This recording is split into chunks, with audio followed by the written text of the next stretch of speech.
Okay, thank you very much. It's a honor, great honor, to have a friend of mine who we've become very friendly over the last number of years. We knew each other before, but Mark is the head of NATO, Mark Rutte, Secretary General of NATO, highly respected by everybody that knows him, but in particular the European countries. They have great reliance on him, and he's done a fantastic job. And we had a tremendous meeting, I guess it's about a month now, a month ago, and I think Mark will tell you that it was really perhaps more important the date of November 5th. That was the election day. Maybe that was the most important because we made tremendous progress together. And one of the reasons that you're here today is to hear that we are very unhappy, I am, with Russia, but we'll discuss that maybe a different day. But we're very, very unhappy with them, and we're going to be doing very severe tariffs if we don't have a deal in 50 days. Tariffs at about 100%. You'd call them secondary tariffs. You know what that means. But today we're going to talk about something else. And as you know, we've spent $350 billion approximately on this war with Russia and Ukraine, and would like to see it end. It wasn't my war. It was Biden's war. It's not my war. I'm trying to get you out of it. And we want to see it end. And I'm disappointed in President Putin because I thought we would have had a deal 2 months ago, but it doesn't seem to get there. So based on that, we're going to be doing secondary tariffs if we don't have a deal in 50 days. It's very simple. And they'll be at 100%. And that's the way it is. That can be more simple. It's just the way it is. I hope we don't have to do it. But regardless, we are going to be we make the greatest military equipment in the world, whether it's missiles. You saw that recently in Iran, the way those planes flew in. They hit every single, 14 bombs hit every target.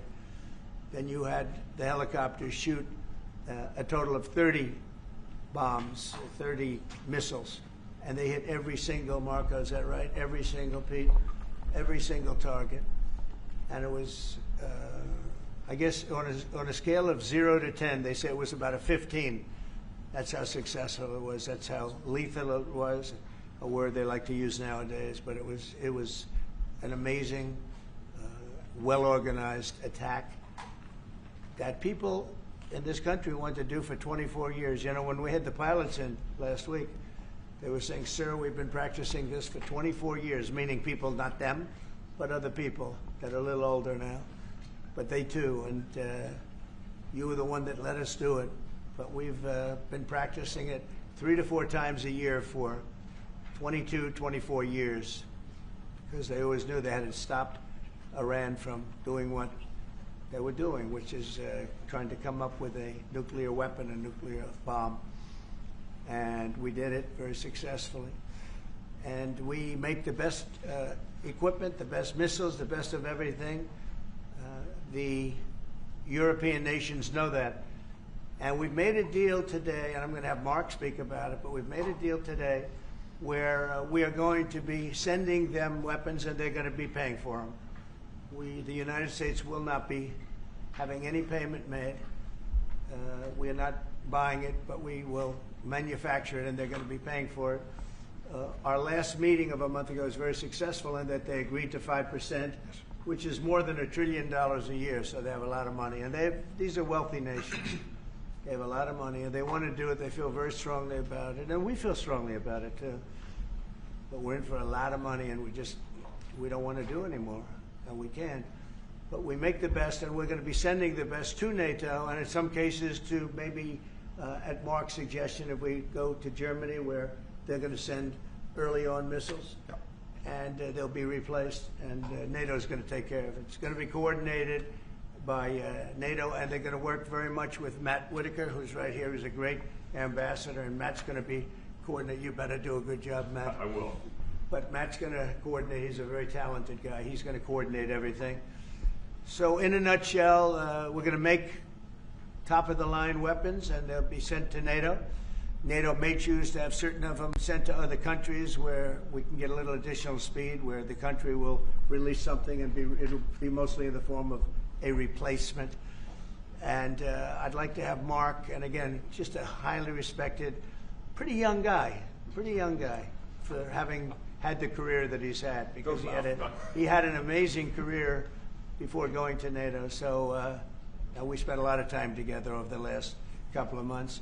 And if you could say a few words. Absolutely. Thank you. No, Mr. President, dear Donald, this is really big. This is really big. You called me on Thursday that you had taken a decision. And the decision is that you want Ukraine what it needs to have to maintain, to be able to defend itself against Russia, but you don't want Europeans to pay for it, which is totally logical. And this is building on the tremendous success of the NATO summit. The 5%, but also the decision to keep Ukraine strong and the decision to increase our defense industrial production. So based on that, that was Europe stepping up. This is again Europeans stepping up. So I've been in contact with many countries. I can tell you that at this moment, Germany massively, but also Finland and Denmark and Sweden and Norway, the United Kingdom, the Netherlands, Canada. They all want to be part of this, and this is only the first wave. There will be more.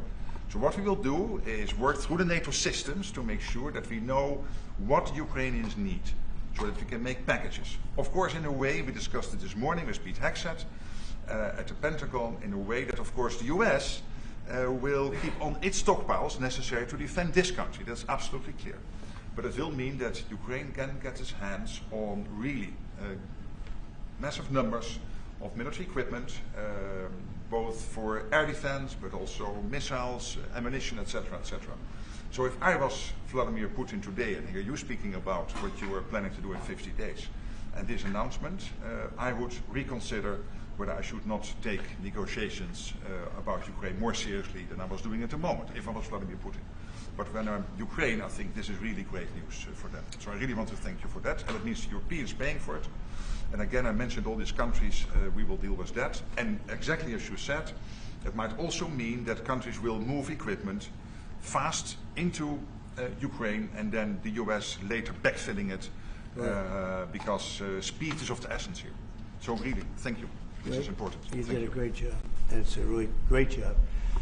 We've been very successful in settling wars. You have India, Pakistan, you have Rwanda and the Congo. That was going on for 30 years. India, by the way, and Pakistan would have been a nuclear war within another week, the way that was going. That was going very badly. And we did that through trade.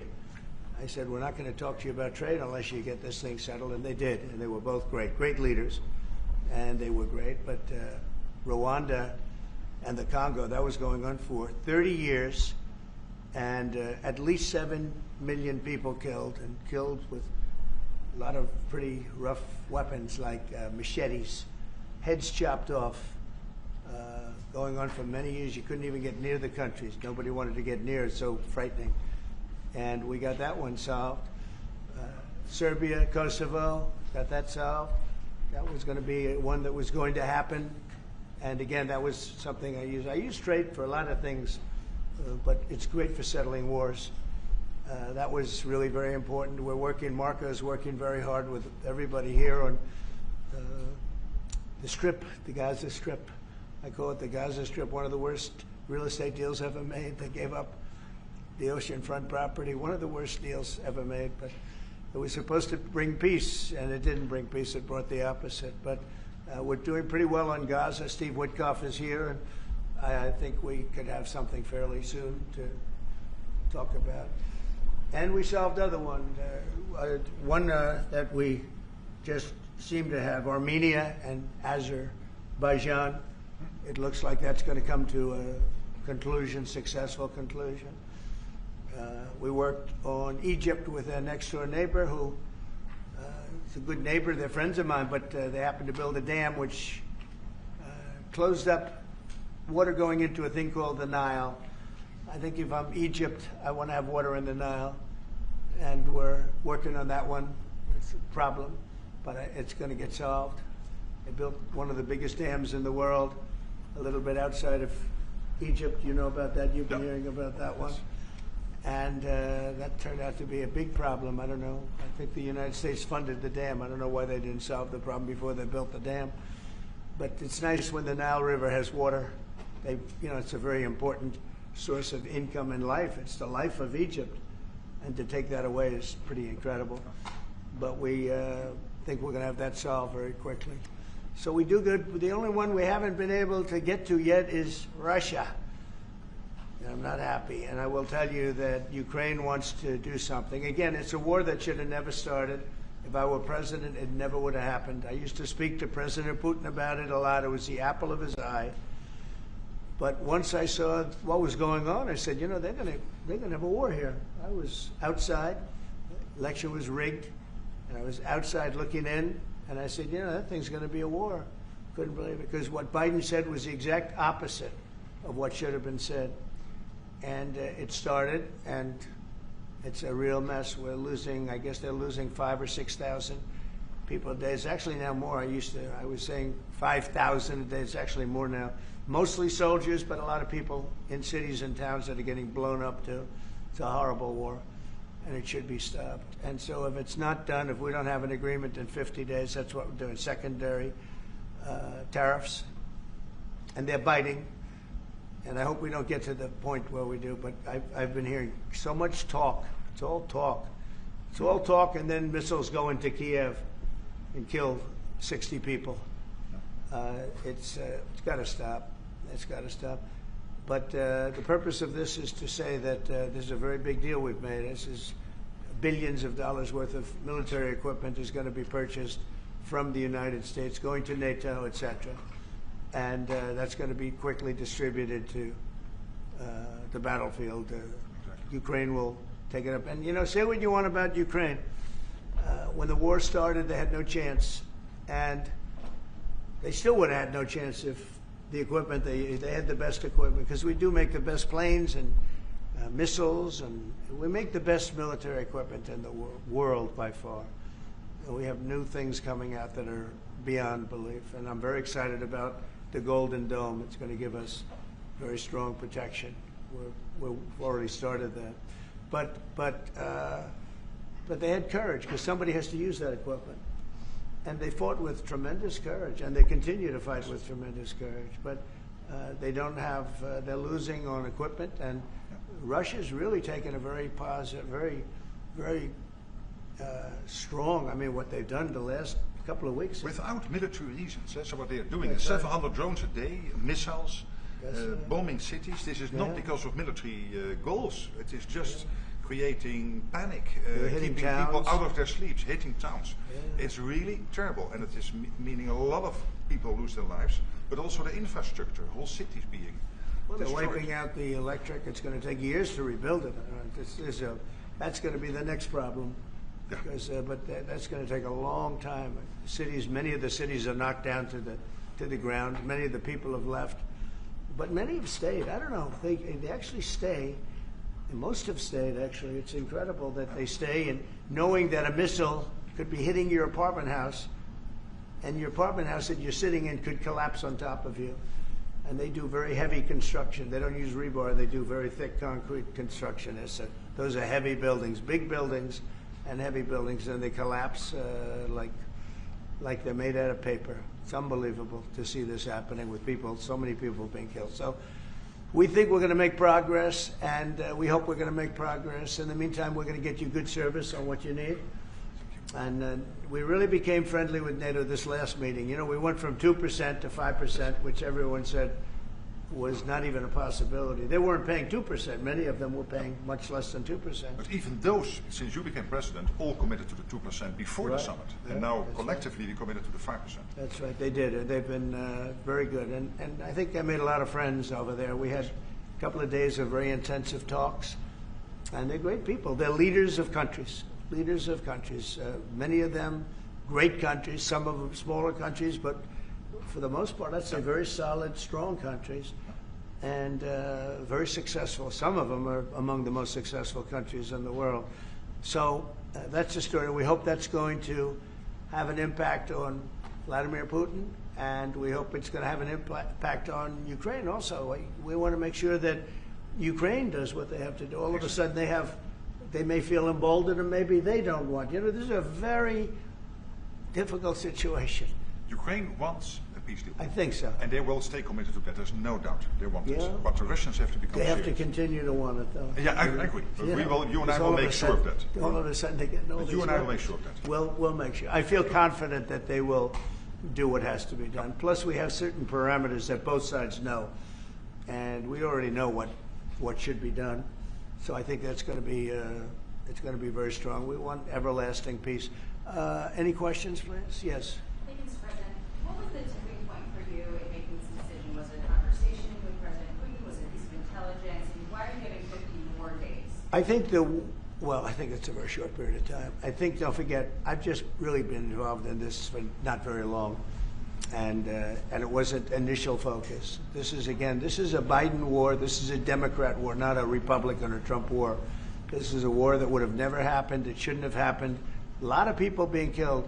When the final numbers come in, you're going to see a lot more people are being killed in this war than you think, than you've been writing about. It's a very deadly war. They're all bad, but this is a very deadly war. The numbers are going to be far greater. When an apartment house comes down, and they say 2 people were slightly injured. No, many people were killed. And those numbers will be at some point accurately reported. So far, they're not. It's a deadly war. I think that you're just going to see. I think you're going to see strong movement. I hope so. I hope so.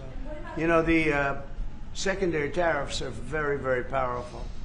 What about the tariffs that the Republicans in the House and the Senate have read? Yeah, 500%. sure. Why are you doing 100%? Well, the Republicans are moving very strongly in the Senate, giving us total control of it. But I'm not sure we need it, but it's certainly good that they're doing it.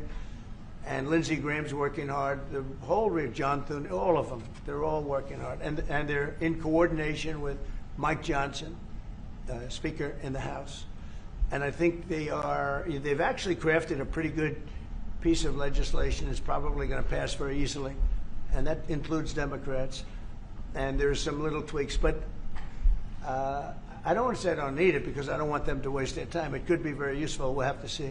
But we can do secondary. We're probably talking about 100% or something like that. We can do secondary tariffs without the Senate, without the House. But what they're crafting also could be very good. So are you suggesting then that the Congress should move forward with those sanctions, the 500%, and that your 100 would be a separate additional package? Yeah, I mean the 500 is, sort of meaningless after a while because at a certain point it doesn't matter. It's not going to be, it's 100. 100 is going to serve the same function. But yeah, I have it at 100%. They may have it. I don't know what they're going to end up with. They may have it at 100 too. They may have it at 500. But they're doing some good work in the House, and I think in the House and the Senate. And as you know, they're coordinated, and they can have it done quickly. They said they'll have it as quickly as I need it. So we'll see. We're talking to them. In fact, John Thune's coming over later on to talk. Yeah, he's gonna come over and talk. Mr. President, isn't your view that Vladimir Putin mischaracterized his dedication? What?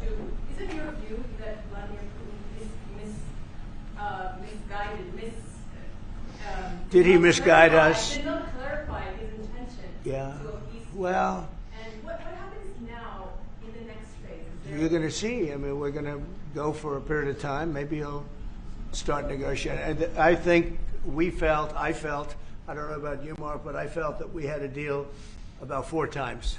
Mm-hmm. And here we are, still talking about And he didn't send serious people to the negotiations. So I remember that you were able, with Marco Rubio and with Steve Witkoff, to get these talks going in Istanbul. Yep. I remember I was myself in Turkey for NATO business in May, and we really put pressure on the Ukrainians to send a senior team into Istanbul, and they did. But then the Russians came up with this historian explaining history of Russia since 1250. We thought, and I thought, we should have had a deal done a long time ago. But it just keeps going on and on and on, and every night people are dying. A lot of people, a lot of Russian soldiers are dying, by the way, and a lot of Ukrainian soldiers too. But a lot of Russian soldiers are dying. 100,000 Russian soldiers since 1st of January. Since January, 100,000 Russian soldiers dead since January. So if anybody in Moscow is listening to this, Again, 100,000 dead Russians since January. This is what President Putin is doing at the moment. Yeah, please. Will these be Patriot missiles specifically or Patriot batteries that you're planning? Everything. It's everything. It's Patriots. It's all of them. It's a full complement with the batteries. Yeah. When do you expect them to arrive? Well, we're going to have some come very soon, within days, actually. Because a couple of the countries that have Patriots are going to swap over and will replace the Patriots with the ones they have. And Matt will coordinate with NATO. But so it's going to be, they're going to start arriving very soon. And this afternoon, Boris Pistorius, the German defense minister, is visiting Pete Hegseth, the Secretary of Defense, and we'll discuss also, I think, on this whole Patriot thing. Norway is involved, so that's on the Patriots, but this whole deal is also about missiles, about ammunition, so it's broader than Patriots. We have one country that has 17 Patriots getting ready to be shipped. They're not going to need them for them. So we're going to work a deal where the 17 will go, or a big portion of the 17 will go to the war side. Mr. And that can be done very quickly. Mr. President. Mr. President, Yeah, please. could this transaction with NATO be viewed as a step towards achieving peace, letting Putin know that now Zelensky has a little bit more powerful tools in his tool chest, and maybe that brings him to the table to achieve peace? I know that you want to do that. Brian, that's what we've been saying. I think you might have expressed it better if you want to know the truth. That's exactly what That was a summary. That was a nice summary. I think he's done better than us. He's a very good guy, I can tell you that. But no, it's well said. Yeah, I think this is a chance at getting peace. Or it's just going to be the same thing. And I have to tell you, Europe has a lot of spirit for this war. A lot of people, when I first got involved, I really didn't think they did, but they do. And I saw that a month ago when you were there, many of you were there. The level of esprit de corps, spirit that they have is amazing. They really think it's a very, very important thing to do, or they wouldn't be doing it. Look, they're agreeing to, they're paying for everything. We're not paying anymore. We have an ocean separating us. I said, we have a problem. We make the best stuff, but we can't keep doing this. And Biden should have done this years ago. He should have done it from the beginning, but he didn't. He didn't know he was there. This guy, what a horrible job they did for this country. And I just hope between the border and this and so many other, inflation, what a horrible administration. The worst administration in history, in my opinion. It's not my opinion. I think it's everybody's opinion. But this is something that shouldn't have happened, and we're going to see if we can end it. If I could follow up. I do want to make one statement. Again, I said it before. This is not Trump's war. We're here to try and get it finished and settled and whatever. Because nobody wins with this. This is a loser from every standpoint. But from day This one, was Biden, and this was other people. And it's very sad. It's a very sad situation. This gentleman's doing a great job. I think he's going to get it, and Matt and everybody else that's working on it. I think you'll get this thing over with, hopefully. Could I ask you about the Yeah. You've praised European countries today as standing up for Ukraine as being strong. Will you allow them to continue to negotiate tariffs lower than 30% before August 1st, or is the deal set? What does that mean? You mean you're talking about the tariffs? saying on Oh, tariffs. you're back on tariffs. You're on a more friendly tariff, right? A little bit more friendly tariff. No, we're going to be talking to people. We have, I watched a show this morning. They were talking about, well, when's he going to make the deal? The deals are already made. The letters are the deals. The deals are made. There are no deals to make. They would like to do a different kind of a deal, and we're always open to talk. We are open to talk, including to Europe. In fact, they're coming over. They'd like to talk to us. Mr. President, is there any concern about the U.S. stockpiles? There was a pause in delivery of weaponry to Ukraine in order to evaluate, apparently, U.S. stockpiles. What came out of that? Evaluation. I mean, this was a very big, what we're talking about today is a very, very big day. And what Pete was doing, and me too, I knew what Pete was doing, was evaluation, because we knew this was going to happen. And now we actually announced it. They voted on it. It's all been done.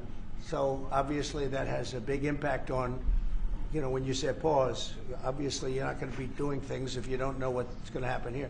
But we were pretty sure this was going to happen, so we did a little bit of a pause. But this is a very big This is a very big event today. This is something very big. If Putin escalates further, how far are you willing to go in response? In what? In what? How far are you willing to go if Putin were to escalate, send more bombs? Don't ask me a question like that. How far? I don't know. I want to get the war settled. They're not Americans that are dying in it, and I have a problem, and JD has a problem. It's a stance that he's had for a long time. They're not Americans dying, but there are a lot of people dying, and on something that should be able to be settled, and we all agree with that. This group of people, we want to defend our country, but ultimately, having a strong Europe is a very good thing. It's a very good thing. So I'm okay with that. Yeah, please, in the back. Yeah, is there a ceiling on what the Europeans are willing to pay for? And it sounds like, are you ruling out the U.S. paying from the conditional weapons to withdraw that authority? Shall I try to answer Please. that? Because Yeah. basically what the president is saying, that he is willing, of course, taking consideration what the U.S. needs itself. So it's not that you can have a shopping list and you can order whatever you want, because the U.S. has to make sure that the U.S. keeps its hand on what the U.S. needs, also to keep the whole world safe, because in the end you are the police agent of the whole world. You are the most powerful nation on earth, the most powerful military on earth. But given that, the U.S. has decided to indeed massively supply Ukraine with what is necessary through NATO. Europeans 100% paying for that. And what we have been doing over the last couple of days is talking with countries, and I just mentioned the ones who in the first wave immediately said, we want to chip in. And then you are really talking about big numbers. Take Germany visiting today. They're really talking about big numbers. Can you get some clarity?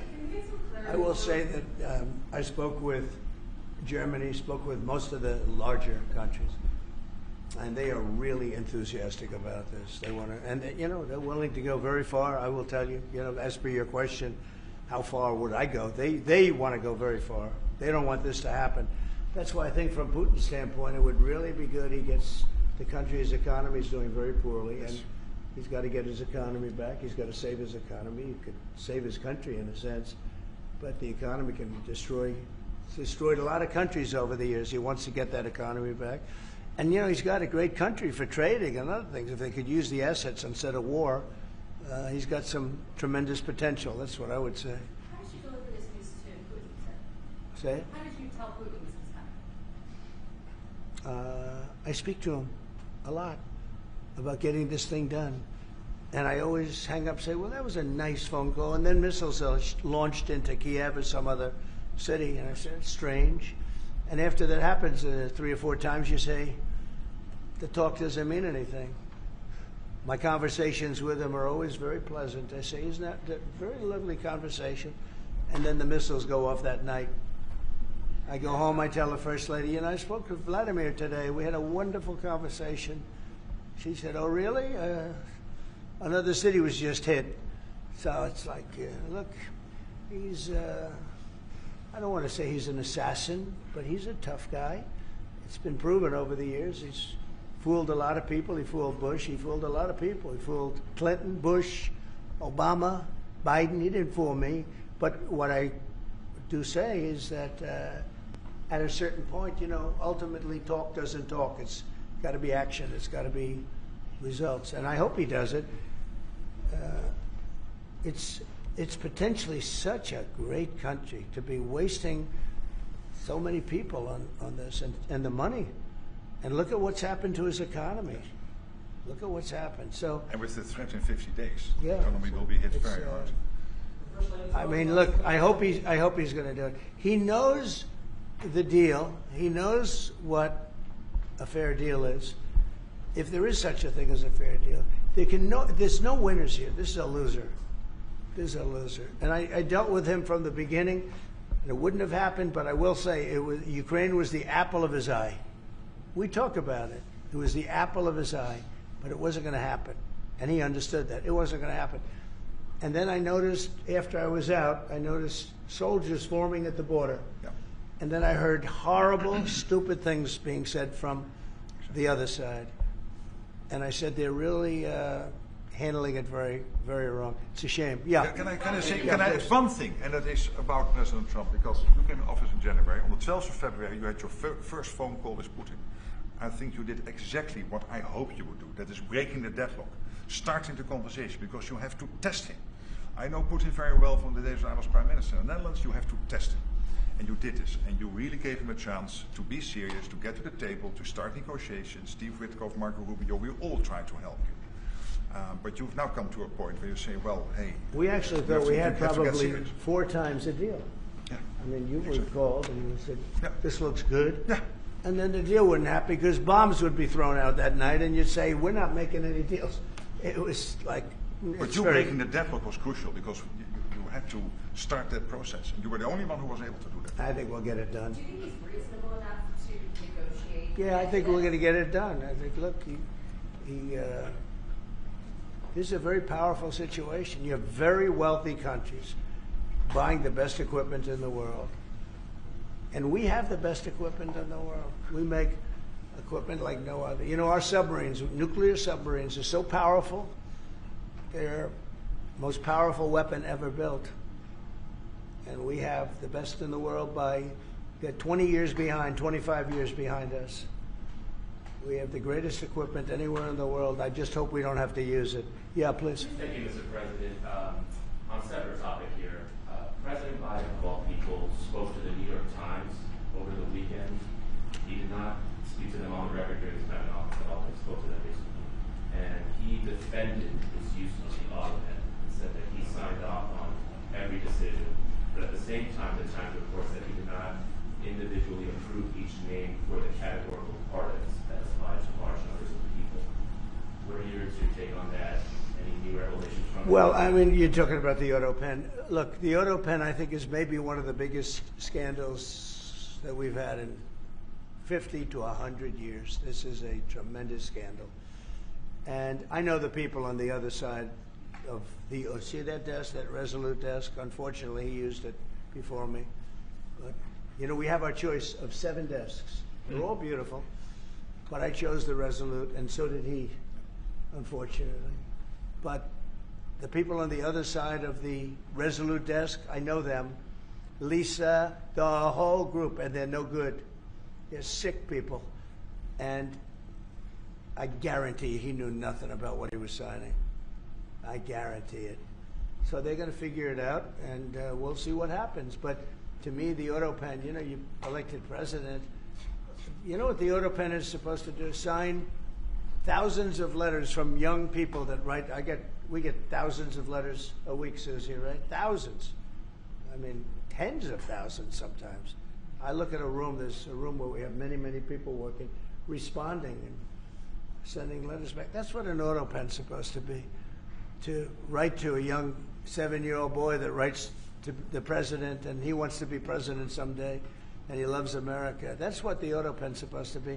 It's not supposed to be for signing major legislation and all of the things. No, the Autopen, and I doubt he knew. I doubt they even spoke to him about it. I think they had, it's called a freewheeling Autopen. Like, Biden was never for open borders. Biden was never for transgender for everyone. So I don't think I think the radical left people that took over the White House, and if I didn't win, our country was finished. You know, when I was in, and I said this a couple of times, I hope I don't bore you with it, but when I was in Saudi Arabia, I was in Qatar, I was in UAE, and then I met with all of your leaders, Yes. including you, a great leader. He's now the leader of many countries, not just No. But I met with a lot of leaders over the last 2 months in the Middle East and all of the NATO countries. And I will tell you, they had one common phrase. They thought America was dead 1 year ago. And today they say, and they all say it, and I hope you'll back me up in this, but they say now it's the hottest country anywhere in the world. It is. Look at our numbers. Look at the numbers we made. You see, we made $25 billion last month. We didn't make that for years. The tariffs are kicking in. The economy is very strong, even though we have a Fed person who's terrible. He doesn't know what the hell he's doing, but that's all right. We blow through interest rates. We're doing so well, we blow through it. Be nice because people would be able to buy housing a lot easier. But think of it. We thought your country was dead. And they were dealing with China because they were really going to China, but not anymore. But we thought your country was dead, and now you have the hottest country anywhere in the world. So we've done a really good job, and It's an honor to have this man. This man is a star, and he's going to be dealing with another one of my stars, Matt, and you're going to do a great job, Matt Whitaker, okay? Thank you very much, everybody. Thank you, Brian. Thank you, Russ. Thank you. Let's move out.